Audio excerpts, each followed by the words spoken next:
চিকু তাড়াতাড়ি স্কুল চলে যাও, পানি জোরে জোরে পড়তে লেগেছে। ঠিক আছে বাবা।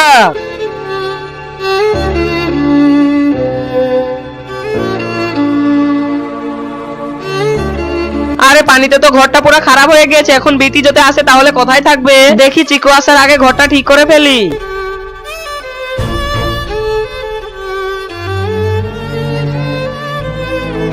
চিকু স্কুল থেকে চলে এসেছো, যাও ব্যাগটা ঘরে রেখে দিয়ে আসো।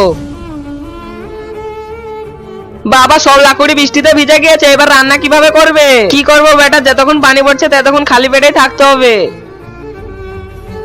আরে ভাই অনেক জোরে বৃষ্টি পড়ছে, আপনার ঘরে কি একটু আশ্রয় নিতে পারি? হ্যাঁ হ্যাঁ, কেন না, বসো গা। ঠিক আছে। শুনেছি 10 জন যখন আমিন বলে তখন সেই দোয়াটা কবুল হয়ে যায়, তাই আমি দোয়া করে দিলাম এই ভিডিওটা যে লাইক করে চ্যানেলটা সাবস্ক্রাইব করে দিবে, আল্লাহ তাআলা তাদের পরিবারের জন্য অনেক ভালো রাখে। বাবা তুমি কোনো চিন্তা করো না, আমি পড়াশোনা করে অনেক বড় কিছু করব, তারপর আমাদের অনেক বড় বাড়ি হবে। হ্যাঁ হ্যাঁ বেটি, তুই যা ভালো করে পড়াশোনা কর। ঠিক আছে ভাই সাহেব, বৃষ্টি কমে গিয়েছে, আমি বাড়ি গেলাম। ঠিক আছে যাও। আরে বৃষ্টি পড়া তো কমে গিয়েছে। আরে বেটা তুই স্কুল যাসনি? আরে আমু সকাল থেকে পানি হচ্ছে, কিভাবে স্কুল যাব?